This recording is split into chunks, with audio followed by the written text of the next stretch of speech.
Hermanos, vamos a abrir nuestras Biblias, por favor, en el libro de Ruth. Libro de Ruth, capítulo 4. Libro de Ruth está antes de Primera de Samuel y después del libro de Jueces. Vamos a leer todo el capítulo 4, vamos a ponernos de pie para leer la santa palabra de nuestro Señor. Boz subió a la puerta y se sentó allí. Y aquí que pasaba aquel pariente de quien Boz había hablado, y le dijo: fulano, ven acá y siéntate. Y él vino y se sentó.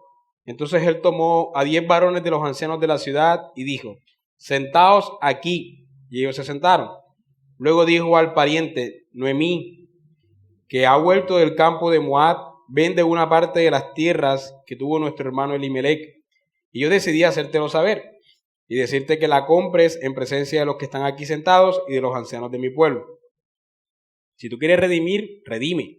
Y si no quieres redimir, decláramelo para que yo lo sepa. Porque no hay otro que redima sino tú, y yo después de ti. Y él respondió: yo redimiré. Entonces replicó Boz: el mismo día que compres las tierras de mano de Noemí, debes tomar también a Ruth la moabita, mujer del difunto, para que restaures el nombre del muerto sobre su posesión. Y respondió el pariente: no puedo redimir para mí, no sea que dañe mi heredad. Redime tú, usando mi derecho, porque yo no podré redimir. Había ya desde hacía tiempo esta costumbre en Israel tocante a la redención y al contrato, que para la confirmación de cualquier negocio, el uno se quitaba el zapato y lo daba a su compañero, y esto servía de testimonio en Israel. Entonces el pariente dijo a Boz: tómalo tú, y se quitó el zapato. Y Boz dijo a los ancianos y a todo el pueblo: vosotros sois testigos hoy de que he adquirido de mano de Noemí todo lo que fue de Elimelec, y todo lo que fue de Kelión y de Malón. Y también tomo por mi mujer a Ruth, la moabita, mujer de Malón, para restaurar el nombre del difunto sobre su heredad, para que el nombre del muerto no se borre entre sus hermanos y de la puerta de su lugar. Vosotros sois testigos hoy. Y dijeron todos los del pueblo que estaban a la puerta con los ancianos: testigos somos. Jehová haga a la mujer que entra en tu casa como a Raquel y a Lea, las cuales edificaron la casa de Israel, y tú seas ilustre en Efrata, y seas de renombre en Belén, y sea tu casa como la casa de Fares, el que Tamar dio a luz a Judá, por la descendencia que de esa joven te dé Jehová. Boz pues tomó a Ruth, y ella fue su mujer, y se llegó a ella, y Jehová le dio que concibiese y diese a luz un hijo. Y las mujeres decían a Noemí: loado sea Jehová, que hizo que no te faltase hoy pariente cuyo nombre será celebrado en Israel, el cual será restaurador de tu alma y sustentará tu vejez. Pues tu nuera que te ama lo ha dado a luz, y ella es de más valor para ti que 7 hijos. Y tomando Noemí el hijo, lo puso en su regazo y fue su aya. Y le dieron nombres las vecinas diciendo: le ha nacido un hijo a Noemí, y lo llamaron Obed. Este es padre de Isaí, padre de David. Estas son las generaciones de Fares. Fares engendró a Hezrón, Hezrón engendró a Ram, y Ram engendró a Aminadab. Aminadab engendró a Nazón, y Nazón engendró a Salmón. Salmón engendró a Boz, y Boz engendró a Obed. Obed engendró a Isaí, e Isaí engendró a David. Amén. Señor, te damos muchas gracias por esta porción de las Escrituras, Padre, que tú has inspirado para nosotros, que tú también has preservado, Señor, hasta nuestros días. Y te pedimos que el mismo Espíritu, Señor, que inspiró esta porción de las Escrituras, nos ilumine en esta mañana para entender esta porción y para aplicarla a nuestras vidas. Lo pedimos en el nombre de tu Hijo. Amén. Bueno, hermanos, retomamos nuestra serie sobre las crónicas de Dios y su pueblo después de un largo descanso. La última serie fue a principios, los primeros días, la última predicación de esta serie fue los primeros días de enero, pero gracias al Señor hoy estamos retomando con nuestra serie sobre las crónicas de Dios y su pueblo. Y algo muy interesante, mis hermanos, a manera de introducción, y que me ha dado mucha luz para comprender este pasaje de Ruth o este libro de Ruth, y que puede darnos mucha luz a todos nosotros para entender este libro, es que en el canon hebreo es, ¿cómo explico esto? El canon de los judíos del Antiguo Testamento tiene un orden diferente al canon que nosotros tenemos del Antiguo Testamento. Porque nuestro canon del Antiguo Testamento es un canon que tiene los libros de la versión hebrea, pero tiene el orden de la versión griega, que es otra versión del Antiguo Testamento. Pero la versión hebrea de la Biblia, en la versión hebrea, que no es nuestra, o sea, es nuestra versión en cuanto a contenido, pero no en cuanto a orden, ¿sí? El libro de Ruth, en nuestro orden de la Biblia, está después del libro de Jueces y antes del libro de Samuel. Pero en la versión hebrea, el libro de Ruth se encuentra después del libro de Proverbios, no después del libro de Josué. Y esto ha sido muy interesante para mí en el entendimiento de este pasaje, porque resulta que el capítulo 31 del libro de Proverbios termina hablando de la mujer virtuosa. El libro pregunta, mujer virtuosa, ¿quién la hallará? ¿Cierto? En el capítulo 31, versículo 10. Y luego en el versículo 20 dice que la mujer que teme a Jehová, esa será alabada. Inmediatamente termina el libro de Proverbios, inicia el libro de Ruth, ¿sí? Y cuando leemos el libro de Ruth, en el capítulo 3, versículo 11, vos dice de ella lo siguiente, yo haré contigo lo que tú digas, pues toda la gente de mi pueblo sabe que tú eres mujer virtuosa.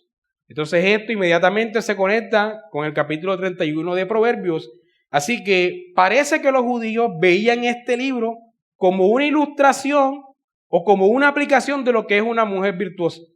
Entonces, en Ruth tenemos a la mujer descrita del capítulo 31 en Proverbios. Así que ese contexto nos da mucha luz para entender a Ruth y a Noemí. ¿Me hago entender? Entonces, bueno, vamos a pasar a los hechos del pasaje. ¿Cuáles son los hechos? Primero tenemos un contexto del capítulo 1, versículo 1 y 2. El libro se ambienta en la época de los jueces y de hecho por eso en nuestra versión de la Biblia está después del libro de Jueces, porque nuestra versión de la Biblia es una versión más cronológica en ese sentido. Entonces el libro se ambienta en la época de Jueces y ya hemos estado estudiando esa época en los sermones anteriores, por lo que ya sabemos que era una época de mucha inestabilidad política, ¿no? De mucha inestabilidad social y también religiosa. Y en ese contexto social se nos presenta una familia. El hombre, el padre se llama Elimelech, que su nombre significa Dios es rey. Luego tenemos a su mujer, Noemí. Tenemos a sus dos hijos, Malón y Kelión. Y se nos dice que esa familia era proveniente de la ciudad de Belén de Judá. Y esa familia se vio obligada a irse a una ciudad gentil, extranjera, llamada Moab, porque había una hambruna que azotaba la tierra de Israel. El hecho de que hubiera una hambruna nos muestra seguramente que esta familia se marchó a una ciudad extranjera en una época de juicio de la infidelidad de Israel. Recordemos el libro de los jueces. Recordemos que hay un ciclo repetitivo, ¿no? Un ciclo de juicio, de esclavitud. Ellos claman, Dios los libera, pero después nuevamente comienza el ciclo. Y se vio una hambruna muy posiblemente cuando ellos salen a la tierra de Moab, la tierra extranjera, porque Dios estaba airado con ese pueblo en alguna etapa de algún juez en el cual ellos habían sido cautivos y Dios había mandado hambruna como juicio por la desobediencia de ese pueblo. Pero a la vez esto nos muestra la falsa de confianza de esta familia en el Señor, puesto que ellos no creyeron que Él les podía bendecir en su nación y entonces se fueron a morar a un pueblo extranjero que tenía sus propios dioses. En aquellos días no es como hoy, que nos vamos a cualquier parte del mundo y normal, no pasa nada. Pero en esa época las personas creían que uno debía vivir bajo el territorio de su Dios, donde su Dios era adorado. Y las personas pensaban, no en Israel, pero sí en el extranjero, y algunos israelitas solían pensarlo también, que cuando uno se iba a morar a otra ciudad, a otro lugar, pues iba a morar al lugar donde gobernaban esos dioses como tal. Entonces, cambiarse de región en aquellos días también implicaba cambiarse de Dios, en muchos contextos de aquellos días. No estoy diciendo que esta familia cambió de Dios, pero sí que de cierta manera eso nos muestra la falta de fe de ellos en el Dios que bendice y que les podía bendecir en su lugar, así que se vieron obligados a irse a una ciudad en el extranjero que adoraba a otro Dios, a la ciudad de los moabitas. Y se dice que vivieron en ese lugar durante 10 años. Así que el libro inicia hablando de esta familia para darnos un contexto, Pero el enfoque del libro va a estar puesto en dos mujeres, Noemí y Ruth. De hecho, yo no sé por qué el libro se llama Ruth, el libro se debería llamar Noemí y Ruth, porque es que ambas mujeres son las protagonistas en este libro. El libro comienza hablando de Noemí, los primeros, del versículo 3 al versículo 18 del capítulo 1. Se nos dice que ella migró a Moab con su familia por la hambruna en la tierra, como ya dije. Pero entonces, en ese lugar, hermanos, ocurrió lo trágico. Resulta que primero murió su esposo, Elimelec, la cabeza del hogar. Y después de eso, sus hijos tomaron para sí mujeres moabitas, Orfa y Ruth, lo cual era unirse en yugo desigual. Esto estaba en contravía de los mandatos de Dios a Israel de no unirse con nación extranjera. Y después de esa unión, murieron sus dos hijos, Malón y Kelión. Así que esta mujer quedó totalmente desamparada. Si una mujer hoy día que pierde a su esposo y a sus hijos queda desamparada, imagínense una mujer en aquellos días, cuando en aquellos días solamente heredaban los hombres. En ese contexto de la historia solamente heredaban los hombres. Así que esta mujer solamente tenía a sus nueras. Era una situación bastante compleja. Porque esta mujer no solamente había perdido el amor de su esposo, lo cual era muy trágico, y no solamente había perdido la compañía de sus hijos, lo cual es terrible, el dolor de un padre o una madre que pierda a sus hijos, eso ya es demasiado trágico, pero además esta mujer había perdido todo su sustento económico. Ella quedó totalmente desprovista. Pero el libro, después de mostrarnos todo eso trágico para darnos un contexto de lo que Dios va a hacer, nos coloca, nos muestra lo trágico de la situación, para que luego lo que Dios hace sea mucho más magnífico para nosotros. El libro nos dice que Dios visitó a Israel. Es decir, la hambruna se fue y Dios trajo bendición sobre ellos. Así que posiblemente ahora Israel se encontraba en el mismo ciclo de los jueces, pero en una época donde Dios había traído libertad a través de algún juez, ¿sí? Por tanto, Dios seguramente había escuchado las oraciones de este pueblo, les había bendecido, les había liberado de las manos de sus enemigos. Entonces volvió la comida a Israel, volvió la cosecha. Así que Noemí, al ver que Dios bendijo a Israel, salió de Moab para volver a Judá, a la tierra de Belén, y ella se despidió de sus dos nueras. Ella las bendijo y deseó que pudieran hallar descanso casándose nuevamente, porque Orfa y Ruth estaban jóvenes. Así que eran viudas, pero eran viudas jóvenes, y las viudas jóvenes pueden volverse a casar. Se nos dice que estas mujeres lloraron en ese momento de despedida. Sin embargo, ambas se negaron a abandonarle. Pero Noemí ya no tenía nada que darles. Así que no había ninguna razón de que ellas permanecieran con Noemí. Ella no tenía otros hijos que darles para que se casaran Orfa y Ruth. Y debido a su edad, era muy difícil volver a casarse. El libro nos dice que ya Noemí tenía una edad avanzada. Pero incluso si Noemí pudiera conseguir marido y por alguna obra sobrenatural de Dios pudiera tener hijos, Orfa y Ruth tendrían que esperar hasta que ellos crecieran. Eso es lo que le está diciendo Noemí a ella. Así que ustedes no están obligadas a quedarse y esperar tanto tiempo, incluso si llegase a ocurrir ese milagro. Así que imaginemos la situación. Noemí es una mujer de avanzada edad. Una mujer de avanzada edad que ha perdido a su esposo y que ha perdido a sus hijos. Esta mujer ha perdido toda esperanza de progreso. No debía haber en ella deseos de seguir adelante. Estaba cargando primero con el peso del dolor de la muerte de su esposo y después con el peso de la muerte de sus hijos. Pero además tiene que pensar cómo se va a sostener de aquí en adelante. Tiene una avanzada edad. El futuro para ella pinta muy oscuro. ¿Quién la va a sostener en su vejez? ¿Quién va a trabajar por ella? Así que Noemí literalmente dice, la mano de Dios está contra mí.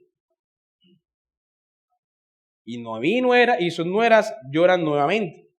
Entonces Orfa la besó y entendió lo difícil que era permanecer con Noemí en esa situación. Así que sin ningún compromiso la besó y se despidió, y ella no estaba pecando ni nada. Ella hizo lo que cualquier persona en sus 5 sentidos hubiese hecho. Se despidieron. Orfa no estaba obligada a quedarse. Era una mujer libre. Pero en cambio, Ruth se quedó contra todo pronóstico. Ella no tenía obligación y ella era igual de libre para irse, igual de joven para volver a casarse. Pero ella decidió quedarse, acompañando a Noemí en ese momento. Sin embargo, Noemí le pidió nuevamente que hiciera como Orfa, que volviera a su pueblo y a sus dioses. Y ahora el enfoque se coloca en Ruth. Pongamos nuestros ojos momentáneamente en ella. Ella también ha perdido a su esposo. Tampoco tiene hijos. Así que su dolor en ese momento debe ser grande. Ha perdido a su esposo, no tiene hijos. Así que al igual que Noemí, ha quedado desamparada. Ella, de hecho, necesita ser consolada. Pero hay una diferencia con Noemí. Y es que Ruth es joven. Ella tiene fuerzas para trabajar. Y siendo joven, ella puede volver a casarse e iniciar desde cero. Así que en ese sentido, ella está desamparada, pero aunque es desfavorecida, lo es menos que Noemí. Es decir, es menos desfavorecida que Noemí si tenemos un estándar de favorecimiento, ¿no? Y en medio de su dolor, este era el camino fácil. Iniciar desde cero y volverse a casar como iba a ser Orfa. Sin embargo, aunque ella no tenía ningún compromiso con Noemí, y aunque ella misma necesita ser consolada, Ruth decide consolar a Noemí y ser fuerte en medio de su dolor. Ruth observa que Noemí está más desfavorecida que ella. Así que decide acompañarla a Israel y abandonar a sus propios dioses y a su propio pueblo. En cierto sentido, lo único que tenía Noemí era Ruth. Y lo único que tenía Ruth era a Noemí. Y por eso Ruth respondió diciendo lo siguiente: no me ruegues que te deje y que me aparte de ti. Porque a donde quiera que tú fueres, iré yo. Y donde quiera que vivieres, viviré. Ella no estaba obligada a esto. Pero noten cómo responde. Tu pueblo será mi pueblo y tu Dios mi Dios. Donde tú murieres, moriré yo. Y allí seré sepultada. Así me haga Jehová y aún mañana, que solo la muerte hará separación entre nosotros dos, como un matrimonio, hermanos. Y ella se está uniendo a su suegra de esta manera impresionante. Así que ante esta resolución y ante esta determinación de Ruth, Noemí no tuvo otra opción que aceptar que Ruth la acompañara. Y el enfoque se coloca nuevamente en ambas. Ambas llegan a Belén y la gente se conmueve por ellas. Es que no me imagino la escena. Dos mujeres sin ninguna esperanza, con la muerte de su esposo, sin hijos, entrando por las puertas que se habían ido para el extranjero a buscar el progreso y vuelven del extranjero sin nada. Imagínense la escena. Así que cuando la gente ve a Noemí y la llama por su nombre, el nombre de Noemí significa placentera. Ella pide: no me llamen más así. Tal era su dolor que no quería escuchar esa palabra. Ella quiere que la llamen Mara, porque Mara significa amarga. Porque ella dice: Jehová me ha puesto en amargura. Y estas son sus palabras: yo me fui llena al extranjero buscando el progreso, pero Jehová me ha devuelto con las manos vacías. ¿Por qué me llamáis Noemí? Ya que Jehová ha dado testimonio contra mí, el Todopoderoso me ha afligido. Y todo el enfoque hasta el momento está puesto en la profundidad de la aflicción de esta mujer. Ahora bien, a pesar de que ellas están viudas y desamparadas, el texto nos dice que llegaron a Belén en un momento adecuado, porque llegaron en el momento del inicio de la siega, de la cebada. La siega de la cebada era un periodo bastante importante en Israel porque marcaba el inicio de la temporada de cosechas. El hambre se había ido. Es un periodo en el que había oportunidades de trabajo en los campos para recolectar en los cultivos. Esta temporada también era un momento de esperanza, de renovación, ya que representaba el nuevo comienzo, el comienzo de un ciclo agrícola nuevo y la posibilidad de sustento para aquellos que estaban también necesitados. Así que hasta los pobres veían aquí una esperanza. Así que a pesar del profundo dolor en que estas mujeres se encuentran, especialmente Noemí, el escenario está presto para la restauración. Las cosas comienzan a cambiar en el enfoque de la narración. Y eso nos conduce al capítulo 2. El capítulo 2 va a poner su enfoque especialmente en Ruth. Resulta que Noemí tiene un pariente. un pariente de su marido fallecido, que era rico, muy rico. Este hombre se llamaba Booz. Y el narrador nos está mencionando esto a una manera de introducción para que podamos entender o prestar atención a la forma providencial como el Señor actúa. Resulta que Ruth le pide a Noemí que la deje ir a los campos a recoger espigas en donde quiera que haya gracia, porque la ley de Dios pedía a la nación acordarse del pobre en el momento de la siega. Es decir, cuando leemos, por ejemplo, Levíticos 19, versículos 9 al 10, Levíticos 23, versículo 22, o Deuteronomio 24, 19, la ley manda a que el hombre con poder nunca recoja todo lo que hay en el campo. Siempre deje una parte para que el pobre venga y lo recoja. Es decir, Dios tiene en mente siempre a los pobres. Y en una temporada de cosecha, los pobres iban a los lugares a recoger y las personas bienaventuradas les decían, bueno, pase a aquellos a quien hallaban gracia. Así que ella dice, deja que yo vaya y recogeré en donde quiera que haya gracia. Y Noemí se lo permite. Resulta que Ruth terminó recogiendo espigas sin saberlo, justamente en el campo de Booz. Y cuando Booz la ve, se interesó mucho en ella y le preguntó a su mayordomo sobre quién era. Y este le respondió que ella era la moabita que había vuelto con Noemí y que había rogado que la dejaran recoger espigas y que lo había estado haciendo sin descanso. La palabra se resalta aquí, sin descanso, una mujer muy trabajadora. Entonces el autor nos narra la conversación entre Booz y Ruth. Capítulo 2, versículo 8. Entonces Booz dijo a Ruth, oye, hija mía, no vayas a espigar a otro campo, ni pases de aquí, y aquí estarás junto a mis criadas. Mira bien el campo que sieguen y síguelas, porque yo he mandado a las criadas que no te molesten. Y cuando tengas sed, ve a las vasijas y bebe del agua que sacan los criados. Ella entonces, bajando su rostro, se inclinó a tierra y le dijo, ¿por qué he hallado gracia en tus ojos para que me reconozcas siendo yo extranjera? Y respondió Booz, le dijo, he sabido todo lo que has hecho con tu suegra después de la muerte de su marido. O sea, esto es increíble. Has dejado a tu padre y a tu madre, has dejado la tierra donde naciste y has venido a un pueblo que no conociste antes para ayudar a tu suegra.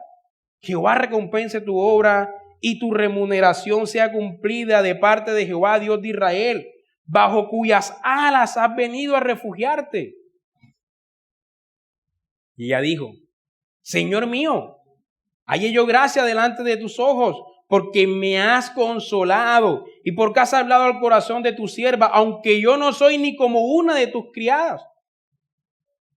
Y Booz le dijo a la hora de comer, ven aquí y come pan y moja tu bocado en el vinagre. Y ella se sentó junto a los segadores y él le dio del potaje y comió hasta que se sació y le sobró. Lo que ha hecho Ruth por su suegra es de admirar. Pero no perdamos de vista algo, y es que ella es una mujer extranjera.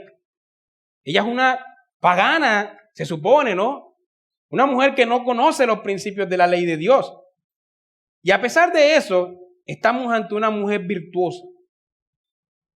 A pesar de que una mujer extranjera, estamos ante una mujer virtuosa, y esto es muy curioso porque Proverbios nos habla de la mujer virtuosa, y Ruth, el libro de Ruth, nos habla de la mujer virtuosa siendo una extranjera. Cuando se casó el hijo de Noemí con ella, tal vez uno puede imaginarse la escena. Se está casando en yugo desigual.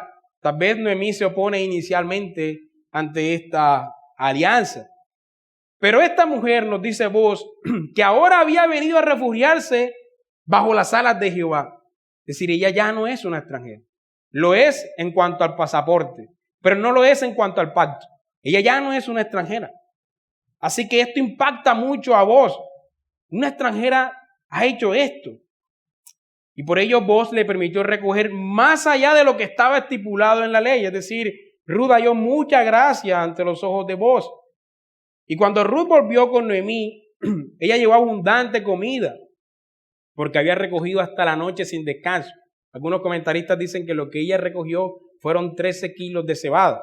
Era bastante. Y entonces ambas comieron y ambas se saciaron y les sobró. Y Noemí se sorprendió por todo esto y le preguntó a Ruth, ven acá, ¿tú dónde recogiste tantas cosas? Y esta es la conversación, capítulo 2, versículo 19. Y contó ella a su suegra con quien había trabajado y dijo, el nombre del varón con quien hoy he trabajado es Boaz. Y dijo Noemí a su nuera, sea él bendito de Jehová, pues que no ha rehusado a los vivos la benevolencia que tuvo para con los que han muerto.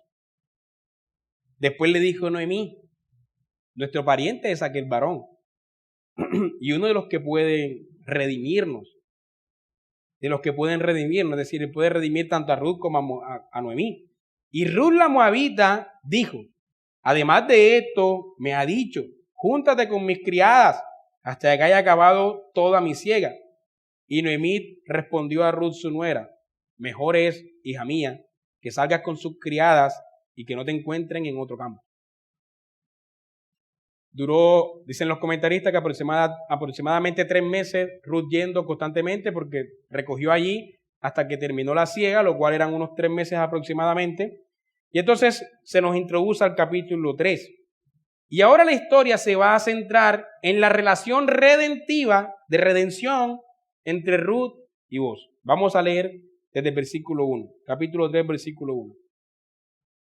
Después le dijo su suegra Noemí, hija mía, ¿no de buscar hogar para ti, para que te vaya bien? ¿No es Boaz nuestro pariente, con cuyas criadas tú has estado? Recordemos que ya han pasado aproximadamente unos 3 meses. He aquí que él avienta esta noche la parva de la cebada. Te lavarás, pues, y te ungirás, y vistiéndote tus vestidos, irás a la era. La era era un campo bastante amplio, mas no te darás a conocer al varón hasta que él haya acabado de comer y de beber. Cuando él se acueste, notarás el lugar donde se acuesta, e irás y descubrirás sus pies, y te acostarás allí. Y él te dirá lo que hayas de hacer. Y él respondió, haré todo lo que tú me mandas. Descendió pues a la era, e hizo todo lo que su suegra le había mandado. Y cuando Boaz hubo comido y bebido y su corazón estuvo contento, se retiró a dormir a un lado del montón. Entonces ella vino calladamente y le descubrió los pies y se acostó. Y aconteció que a la medianoche se estremeció aquel varón, sintió lo que era y se volvió. Y aquí una mujer estaba acostada a sus pies. Entonces él le dijo, ¿quién eres? Y ella respondió, yo soy Ruth, tu sierva. Extiende el borde de tu capa sobre tu sierva por cuanto eres pariente cercano. Y él dijo, bendita seas tú de Jehová, hija mía. Has hecho mejor tu postrera bondad que la primera, no yendo en busca de los jóvenes, sean pobres o ricos.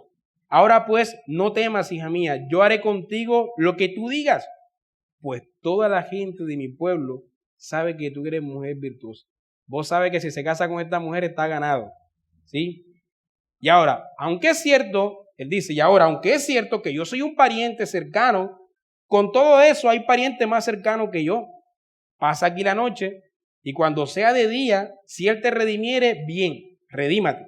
Mas si él no te quisiere redimir, yo te redimiré. Vive Jehová, descansa pues hasta mañana. Y después que durmió a sus pies hasta la mañana, se levantó antes que los hombres pudieran reconocerse unos a otros en la madrugada, porque él dijo, no se sepa que vino mujer a la era. Después le dijo, quítate el manto que traes sobre ti y tenlo. Y teniéndolo a ella, él midió 6 medidas de cebada y se las puso encima. Y ella se fue a la ciudad. Y cuando llegó a donde estaba su suegra, ésta le dijo, ¿qué hay, hija mía? ¿Qué noticias nuevas hay? Y le contó ella todo lo que con aquel varón había acontecido. Y dijo, estas 6 medidas de cebada me dio diciéndome, a fin de que no vayas a tu suegra con las manos vacías. Bueno, para entender un poco lo que está pasando aquí, en Israel había una ley tocante a este punto que se conocía como la ley del pariente redentor. La ley del pariente redentor se aplicaba en muchas ocasiones.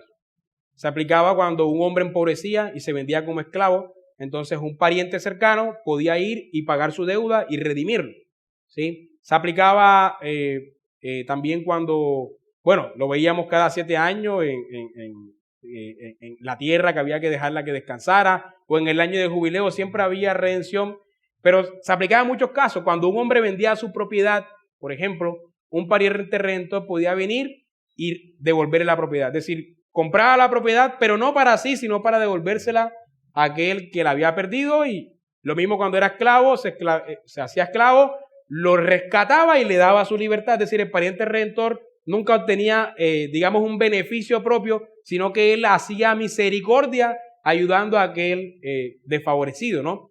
Y lo mismo ocurría cuando cuando una mujer quedaba desamparada. Cuando una mujer perdía a su esposo y no tenía hijos, entonces un pariente redentor, posiblemente su hermano o un primo, pero alguien cercano, tenía que venir y redimirla, es decir, casarse con ella para darle descendencia, para que esa descendencia herede la tierra, no él, sino la descendencia que se va a levantar de ellos. Entonces, de esa manera se restaura el nombre del muerto, es decir, la heredad del muerto, del hombre que ha muerto. Entonces, esa era la idea del pariente redentor, y ustedes pueden encontrarla, por ejemplo, en el capítulo 25 de Deuteronomio, versículos 5 al 10, específicamente la aplicación de redimir a una mujer desamparada casándose con ella. Sin embargo, es muy curioso lo que está pasando con el libro de Ruth, porque recordemos, Ruth es una moabita, y esta ley ligaba a los israelitas. Pero ahora Ruth ya no es una moabita, es decir, ella es moabita en pasaporte, pero no en términos pactuales, porque ella ha venido a refugiarse bajo las alas de Jehová y por tanto ella ahora la ley la aplica también, tanto a Ruth como a Noemí. Y entonces eso nos permite entender lo que ocurre en el capítulo 4 que leímos hace un momento, versículos 1 al 17. En ese último capítulo la historia se centra en la restauración de Noemí y de Ruth a través de un hombre, a través de Boaz. Dios va a restituir a estas mujeres desamparadas. Ellas van a pasar de la aflicción al gozo, de la aflicción del capítulo 1 al gozo del capítulo 4. Entonces se nos dice que Boaz esperó hasta que apareciera el pariente redentor más cercano. No se nos dice el nombre de ese hombre, se nos dice simplemente, hey, fulano. Y le pidió delante de 10 testigos que redimiera la tierra de Elimelech, es decir, el marido difunto de Noemí. Pero es bien curioso lo que está pasando aquí, porque hasta el momento no se nos había hablado de ninguna tierra. Pero ahora se introduce este elemento, una tierra que está en venta. Y esto es curioso porque nos muestra que el enfoque del libro trasciende lo material, es decir, el enfoque no está en lo material en sí. Aunque hay algo material que ellas van a recibir porque están necesitadas, el enfoque está en la redención de estas mujeres afligidas, no en la tierra como tal. La tierra es un detalle que se agrega para que entendamos lo que va a pasar después. Entonces, inicialmente este hombre dice, sí, él está dispuesto a comprar la tierra, sí, a redimir la tierra. Sin embargo, Boaz le dice, espérate un momento, cuando rediman la tierra, tienes que tomar por mujer a Ruth y es extranjera. Y tienes que restaurar entonces el nombre del muerto sobre la heredad. Es decir, no es para ti. Claro, porque es fácil comprar la tierra a una mujer que es anciana y no me voy a casar con ella y no va a haber, no, me queda a mí, es mi propiedad. Entonces en ese momento el fulano renunció a su derecho como pariente cercano y dijo, mira, vos, si tú estás dispuesto a hacer eso, allá tú, te concedo ese derecho. Entonces se quitaron los zapatos y se los dieron el uno al otro para confirmar el contrato como era la costumbre en aquellos días. Y los ancianos del pueblo fueron testigos del acuerdo y los ancianos bendijeron diciendo las siguientes palabras, versículo 11 del capítulo 4. Jehová haga a la mujer que entra en tu casa como a Raquel y Lea, las cuales edificaron la casa de Israel. Y tú seas ilustre en Efrata, y seas de renombre en Belén, y sea tu casa como la casa de Fares. Y es bien interesante esta bendición que ellos dan aquí, porque Fares es el hijo de Tamar, otra mujer gentil, que dio a luz de Judá. Aquí tenemos una situación similar porque Judá redime a Tamar porque sus hijos no pudieron redimirla. Judá redime a Tamar y de este nacimiento con esta gentil, de esta unión con esta gentil, nace Fares. Así que la situación es muy similar. Así que sea tu casa como la de Fares, el que Tamar dio a luz a Judá por la descendencia que de esa joven te dé Jehová. Así que es importante que prestemos atención a los versículos 9 y 10.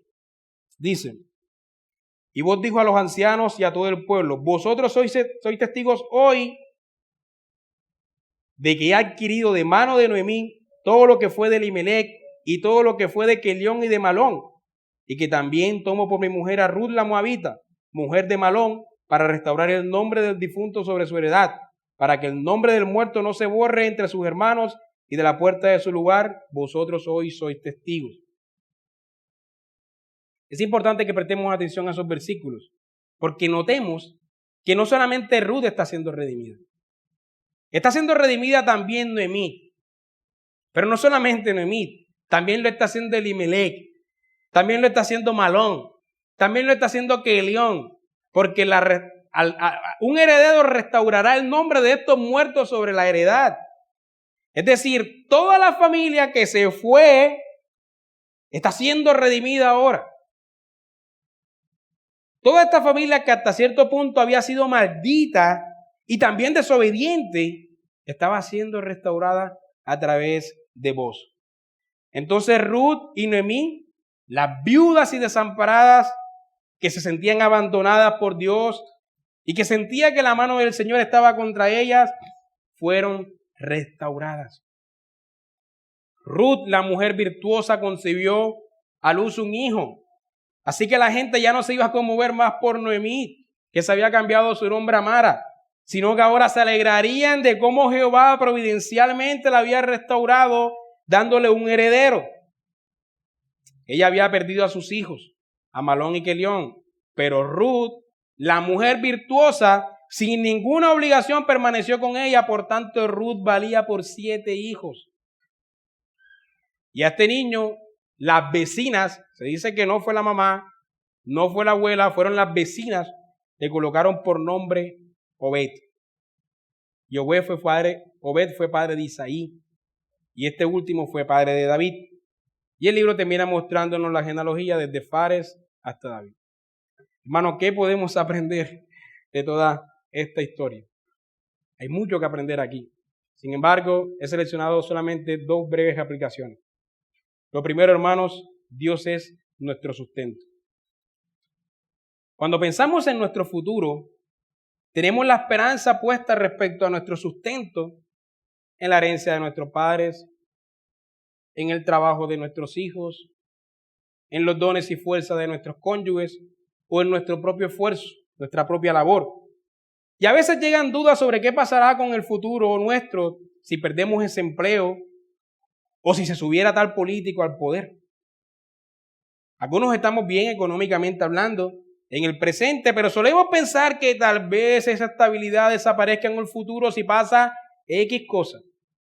Otros estamos mal económicamente hablando en el presente y solemos pensar que la situación no va a cambiar en el futuro. De hecho, podemos ser muy pesimistas sobre lo que viene. Sin embargo, debemos recordar algo muy importante. Nuestro sustento viene únicamente de Jehová. Tu sustento no vendrá de tus capacidades o de tus dones especiales. Tampoco vendrá de la herencia de tus padres o del dinero que te prometieron. Tu sustento no vendrá de la responsabilidad de tus hijos o de la pensión que el Estado te dé en el futuro. Tu sustento vendrá únicamente del Dios que tiene cuidado de los desamparados. Así que tampoco importa cómo te sientas tú respecto al futuro. Puede que mires hacia adelante y no veas esperanza por ningún lado. Eres estéril y no hay esperanza de concebir hijos. Quedaste viuda y no hay esposo que te sostenga. Tu marido te abandonó y perdiste tu provisión. Y te dejó con hijos además. Has perdido a tus padres y ahora quedaste huérfanos. Tus hijos te abandonaron y no tienen cuidado de ti. No pudiste terminar el bachillerato y no sabes qué será de tu futuro. Eres muy pobre y no sabes qué hacer para salir de la pobreza. Eres un extranjero y estás viviendo en un país donde no tienes a nadie. Así que tu futuro, hermano, se ve gris y oscuro. Y los pensamientos negativos se han apoderado de ti. Entonces estás en la misma situación que Noemí. Ella no vio esperanza por ninguna parte. No había esposo. No había hijos. Era de edad avanzada. ¿Quién se haría cargo de ella? ¿Qué esperanza podría haber en su futuro? Pero Noemí olvidaba algo, hermanos. Noemí, la que se coloca el nombre de amarga, de amargura, olvidaba algo. No era su esposo. No eran sus hijos. No era su edad. porque definitivamente es Dios quien sustenta. Él provee por donde menos lo esperamos. Tu mente no crea el futuro. El futuro está en las manos del sustentador de los desamparados. No son tus fuerzas, es la fuerza del sustentador de los desamparados. Noemí perdió todas las fuentes de ingreso, pero Dios le proveyó por donde menos ella lo esperaba. Hermano, nuestro Dios es el único sustentador de los desamparados. Él es el esposo de la viuda. Él es el que consuela a la estéril. Él es el que provee para la madre abandonada. Él es el refugio de los pobres. Él es el padre de los huérfanos. Él es el amigo de los extranjeros. Él es la fuerza del minusválido. Amén. Segunda meditación en esta mañana o segunda aplicación, la ayuda al necesitado. A pesar de todo esto, hermanos, Él nos manda a ayudar al necesitado. Él usó a Ruth para sostener a Noemí y usó a Boaz para sostenerlas a ambas. En su santa ley dejó estipulada la ayuda al necesitado y al afligido. Los pobres, viudas y minusválidos podrían recoger espigas en el campo, porque el Señor mandaba en su santa ley que se debía dejar provisión para el necesitado, porque Él tiene cuidado de los necesitados. Así que Él tiene cuidado de los desfavorecidos. Pero nosotros debemos obedecer sus designios para ser usados en esta ayuda. La iglesia debe caracterizarse por ayudar a los que más necesitan, al que más lo necesita. Y cuando hablo de iglesia no estoy hablando únicamente de esta congregación o de una congregación en específico o de la iglesia universal. Estoy hablando de la iglesia individual, es decir, de ti, de mí, nosotros los individuos. Dios es el padre del huérfano, pero la iglesia debe dejarse usar con este fin. Dios es el esposo de la viuda, pero la iglesia debe ser una herramienta útil en esta misericordia. Dios es el sustentador de la abandonada, de la mujer abandonada, pero la iglesia debe ser luz en este obrar. Dios es el refugio del pobre, pero la iglesia debe ser usada con esta finalidad. Pero hermano José, ¿y acaso yo no estoy también necesitado? ¿Cómo puedo ayudar a los demás si yo estoy escaso también? Hermano, de la misma manera que la desamparada Ruth ayudó a la desamparada Noemí. Ella ayudó a pesar de su condición. No hay excusa. El problema de ayudar a los demás no radica en la falta de recursos o en la falta de capacidades. El problema radica en la disposición de nuestros corazones egoístas. Debemos mortificar nuestro egoísmo y obligarnos a ayudar al que lo necesita, incluso a pesar de nuestra propia pobreza. El apóstol Pablo alabó a la iglesia de Filipenses capítulo 4, versículos 10 al 19, porque le ofrendaban a pesar de su propia escasez. Otros, en cambio, en su abundancia no le ayudaban. Ruth, en su debilidad, ayudó a la más débil. En su propio desconsuelo, consoló a la más desconsolada. En su propia necesidad, ayudó a la más necesitada. Así que la escasez no es una excusa. Los que menos tienen pueden ser los que más ayuden. En nuestros países latinoamericanos solemos tener una mentalidad de pedir, pero no de dar. Queremos ser ayudados todos, pero no nos gusta ayudar a los demás. Queremos que nos ayuden en nuestras necesidades, pero no nos gusta ayudar al que necesita. Esto es un problema del corazón, claro, pero también es un problema del corazón de nuestra cultura latinoamericana. Por eso los gobiernos se hacen más grandes en nuestros países. Esto no es por nuestra pobreza, es por nuestra mentalidad de querer recibir, recibir y recibir. Nos gusta que nos regalen, pero no nos gusta regalar. Sin embargo, nuestro Señor dijo, más bienaventurado es dar que recibir. Así que el cristiano, si quiere ser como su Señor, debe procurar ejercitarse en el dar. Si el deber de dar solo se esperara de los más favorecidos, de los ricos, entonces esta fuese una bienaventuranza limitada a los adinerados, hermanos. Pero no es así en absoluto. No es lo que el Señor Jesús dijo. Si lo analizamos mejor, el necesitado es incluso más bienaventurado que el favorecido cuando ayuda a los otros a pesar de su propia escasez. Y esas son las dos meditaciones de esta mañana. ¿Cómo esto nos muestra el Evangelio? Recordemos la figura del pariente redentor. El pariente redentor redimía a los hombres en la esclavitud. El pariente redentor redimía a los hombres que habían perdido sus terrenos o a las esposas que habían perdido sus esposos. También vemos una ley en Israel que cada 7 años la tierra debía descansar. Era de cierta manera un descanso para la tierra. Y vemos el año del jubileo cada 50 años donde todas las propiedades volvían a su dueño. Noemí necesita un redentor. Y por eso Booz la redime a través de Ruth. Pero no solo Booz se nos presenta como redentor en el texto. En el texto Obed también es redentor. Gracias a Obed, Noemí haya descanso. Pero también se nos habla de David que viene después. Y David también es un redentor. Pero ellos están apuntando al verdadero y mayor redentor que es Cristo.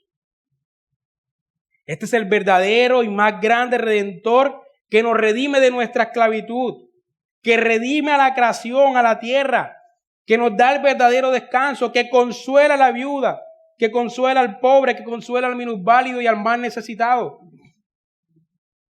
El Señor proveyó redentor en Belén, en la ciudad de Belén, con Booz, con Obed y con David.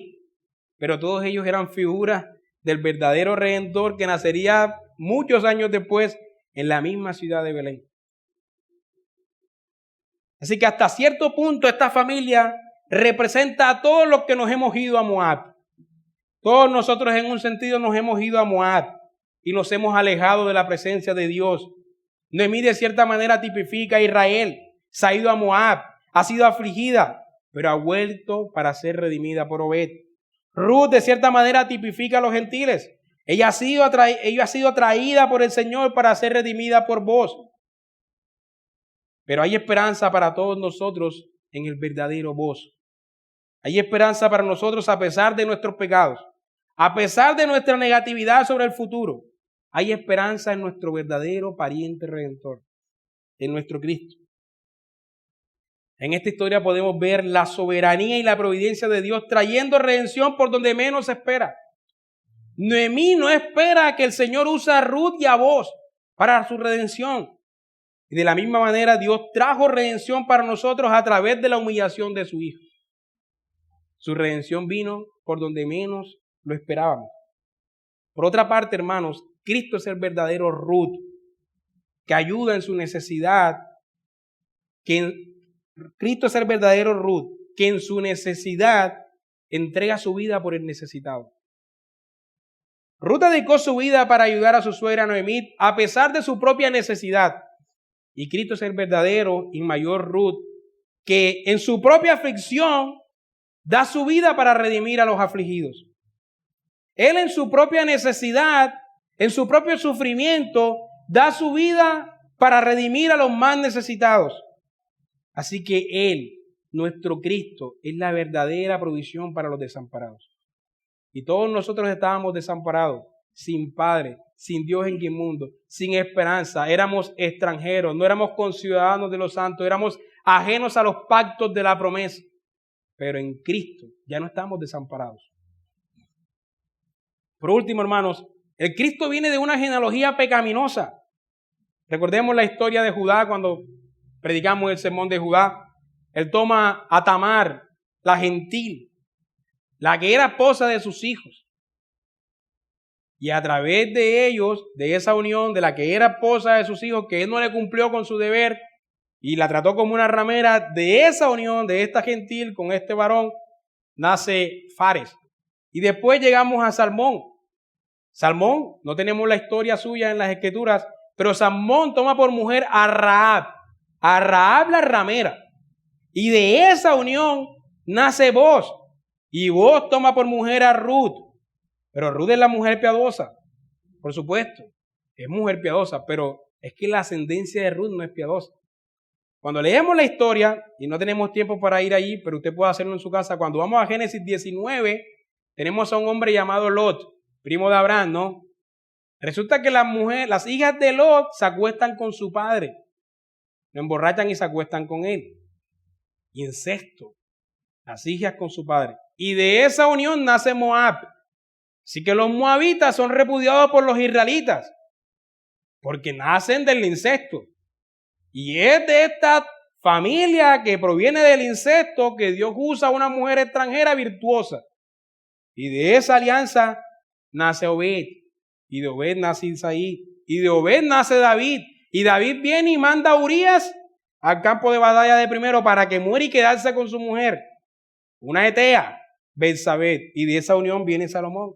Y de esa línea viene nuestro Cristo, hermano. De esa línea de pecado.